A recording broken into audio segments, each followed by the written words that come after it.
Good morning बच्चों। आज हम लोग क्लास 12 के फिजिक्स का एक नया चैप्टर शुरू करेंगे, मूविंग चार्जेज एंड मैग्नेटिज्म, यानी गतिमान आवेश और चुंबकत्व।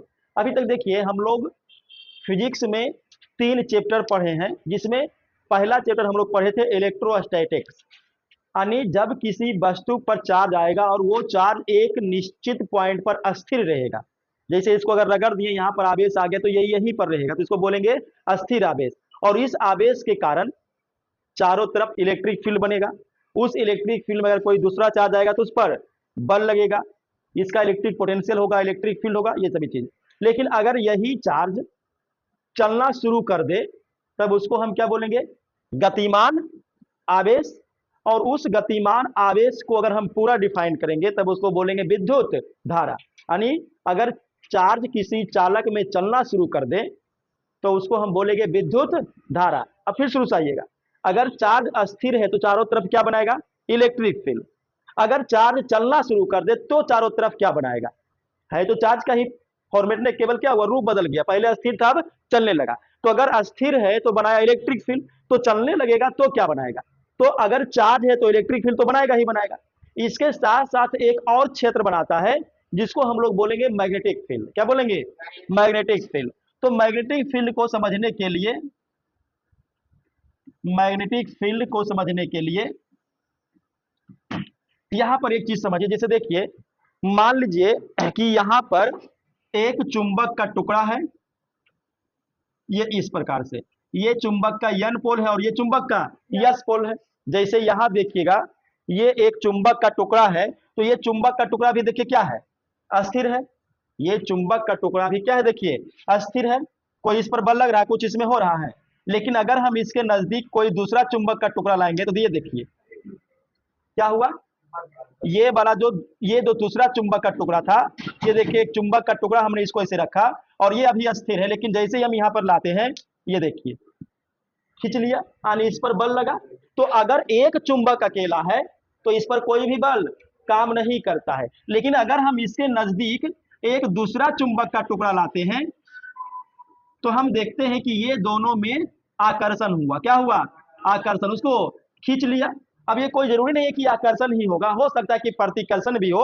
ये एक दूसरे को देखिए यहाँ पे नहीं चिपक रहा है, ठीक है? देखिए हाथ मेरे देखिए, ठीक है, ये धकेला, लेकिन जैसे ही उल्टा करेंगे देखिए, ठीक है? तो कोई जरूरी नहीं है कि ये चिपकेगा ही हमेशा। जैसे अभी देखो चिपक रहा है, लेकिन अगर हम इसको उल्टा कर दें, अब देखो इसको छोड़ेंगे नहीं चिपकेगा, दूर फेंक दिए, प्रतिकर्षण भी होगा। तो कोई जरूरी नहीं कि आकर्षण होगा, प्रतिकर्षण भी हो सकता है। तो ये चीज ध्यान में रखिएगा कि जब दो चुंबक के टुकड़े एक दूसरे के नजदीक लाए जाएंगे तो आकर्षण या प्रतिकर्षण बल लगेगा, ठीक है? अब ध्यान दीजिएगा, इस चुंबक के टुकड़ा को यहां देखिएगा, यहां पे रखे हुए हैं, हम देख रहे हैं कि कोई भी आकर्षण प्रतिकर्षण नहीं हो रहा। फिर हम इसको थोड़ा सा और नीचे लाएं, अभी देख रहे हैं कि आकर्षण प्रतिकर्षण नहीं हो रहा, थोड़ा सा और नीचे लाएं, और नीचे लाएं, और नीचे लाएं, हाथ जो देखते रहिएगा। अच्छा, हो गया? तो ये जो देखिए इतना सारा जो गैप आपको दिखाई पड़ रहा था, इतना, यही है इसका मैग्नेटिक फील्ड।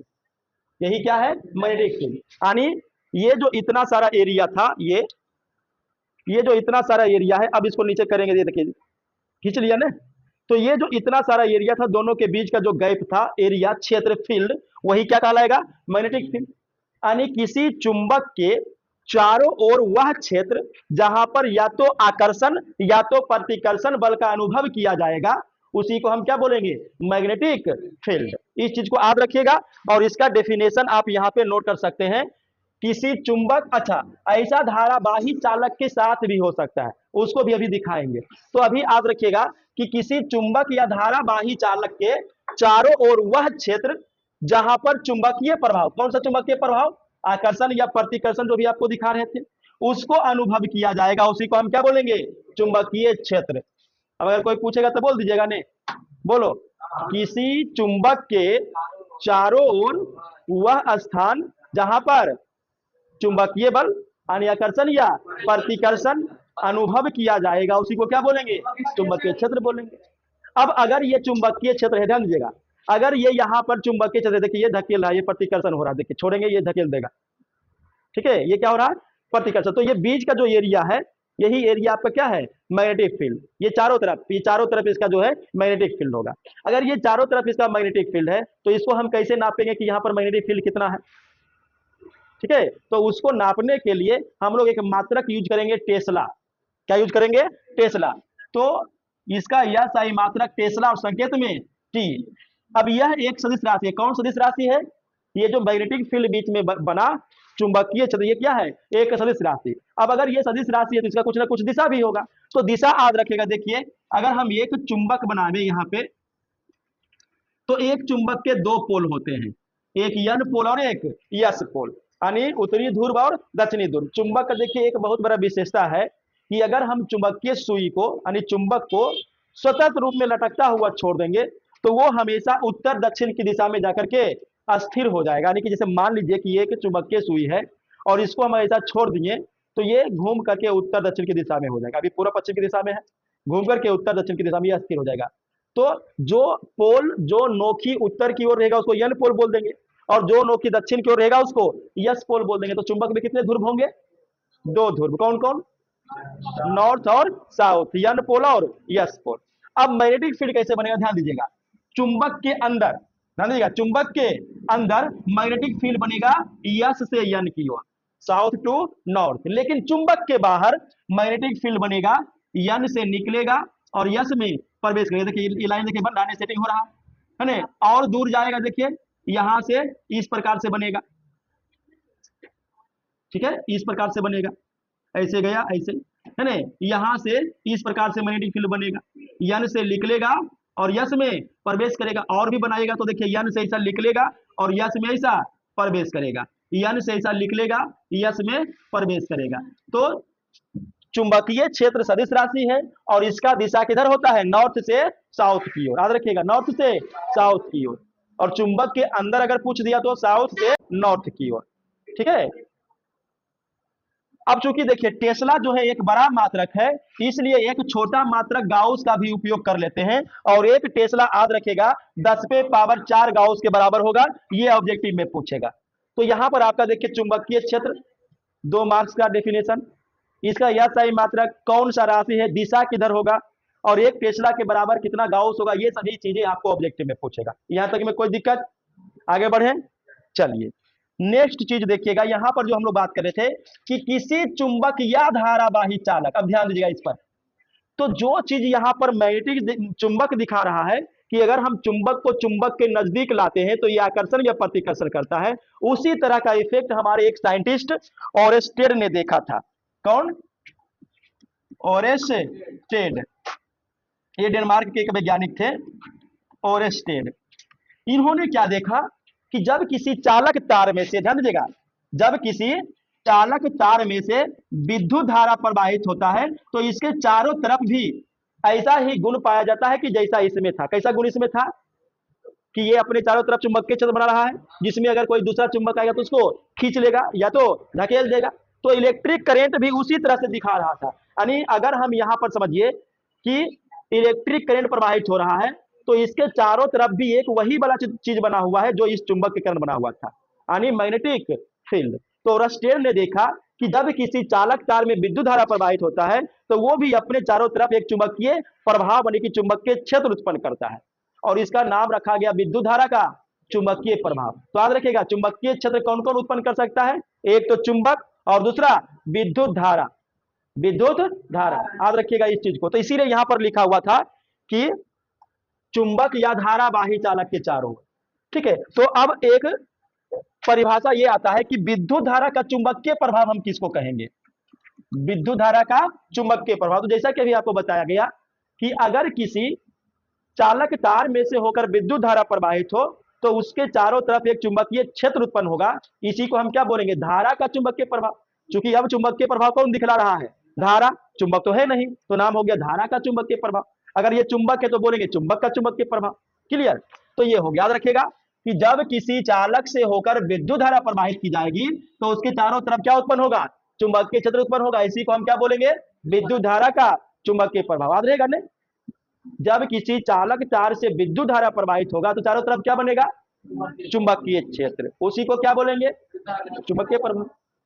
अब जरा ध्यान दीजिएगा, देखिए मान लीजिए कि यहाँ पे हमने एक मैग्नेटिक नीडल लगाया, चुंबकीय सुई, ये एन पोल और ये एस पोल। अब बोलिए ये चुंबक पर फोर्स कब लगेगा, ये चुंबक कब घूम सकता है? जब यहाँ पर कोई दूसरा चुंबक है, जैसे शुरू में बताए थे। जैसे मान लीजिए कि यहाँ पर ये चुंबक है, ये चुंबक देखो अभी अस्थिर रखा हुआ है ना, ये कब घूम सकता है? जब इस पर कोई दूसरा चुंबक देखिए घूम रहा है, कपट देखिए घूम गया था।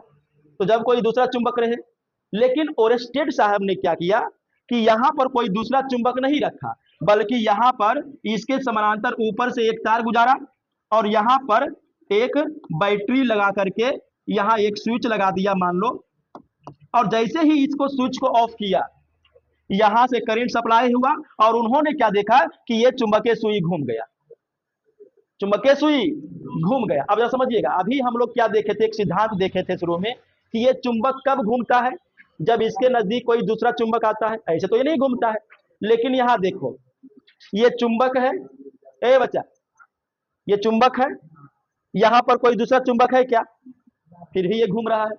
लेकिन दूसरा चीज यहां पर कौन उपस्थित है, करंट, तो इसको जरूर कौन घुमाया होगा, करंट ही घुमाया होगा।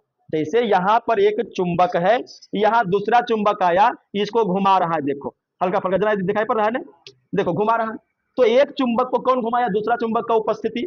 लेकिन यहां हम देखते हैं कि एक चुंबक है, दूसरा चुंबक नहीं है, एक चालक में से करंट प्रवाहित हुआ और हम फिर देखते हैं कि ये हिल रहा, मान लो है ना, हम हिला रहे हैं इसे जबरदस्ती ये क्या हो रहा है, हिल रहा है। तो अब देखो चुंबक को चुंबक ही हिलाता है, लेकिन यहाँ तो दूसरा चुंबक है नहीं, तो हम यहाँ पर कौची लाएं, करंट लाएं, तो जरूर करंट ही कुछ काम बिगाड़ रहा होगा, है ना। तो विद्युत धारा भी चारों तरफ क्या बनाया, चुंबकीय क्षेत्र बनाया, और वही चुंबकीय क्षेत्र दूसरा चुंबक पर क्या किया, बल लगा दिया और ये चुंबक को चुंबक के सुई को घुमा दिए।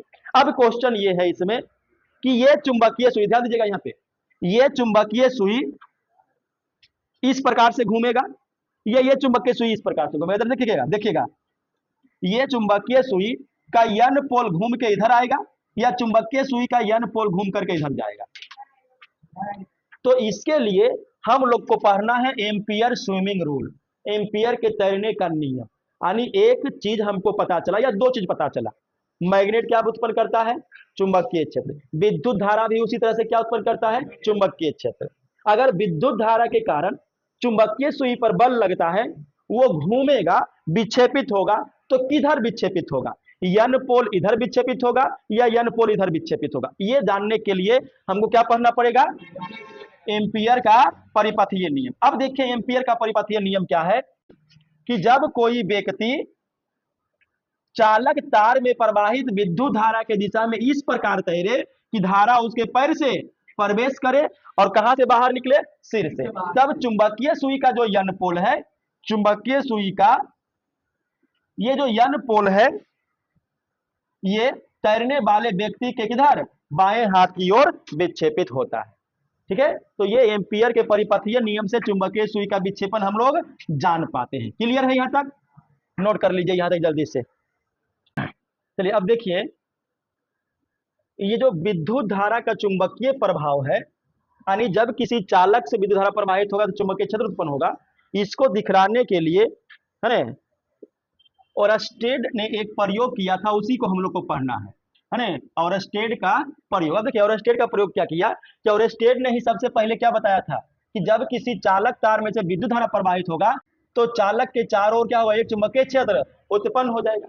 अब इसी प्रयोग को दिखाने के लिए ओरस्टेड साहब ने एक प्रयोग किया, और उस प्रयोग को हम लोग देखिए समझते हैं। यहां देखिएगा, देखिए है ना, इस प्रयोग को दिखलाने के लिए कि जब किसी चालक से धारा प्रवाहित होगा तो क्या उत्पन्न होगा, चुंबकीय क्षेत्र।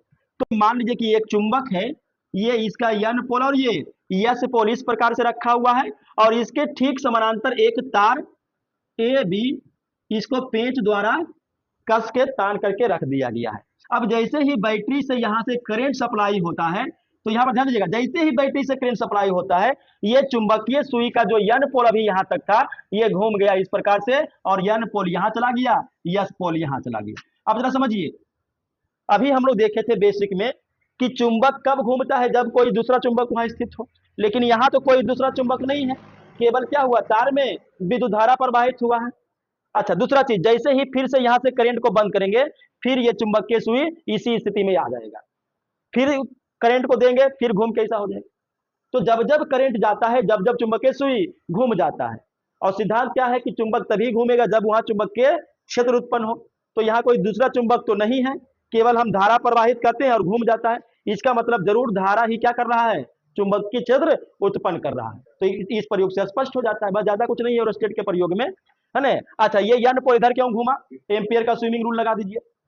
अगर कोई व्यक्ति इस प्रकार से तैरे कि पैर से धारा प्रवेश करे और सिर से बाहर निकले, देखो करंट जा रहा है पैर से और सिर से बाहर निकलेगा, तो इसे तैरेगा तो दाहिना हाथ होगा, ये बायां हाथ, तो बायां हाथ देखिए इधर है ना, तो बायां हाथ की ओर देखिए विक्षेपित होगी। ठीक है, तो ये नियम याद रखिएगा। अच्छा, अगर हम करंट का दिशा बदल दे तो विक्षेपण का दिशा भी बदल जाएगा। अब ये बड़ा जो यन पोल यहाँ था, अब ये यन पोल यहाँ चला जाएगा और यस पोल यहाँ चला जाएगा।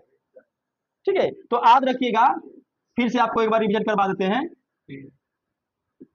ये हो गया यन पोल और ये यस पोल, ये प्रारंभिक स्थिति है और ये घूमने के बाद है। अब समझिए फिर से,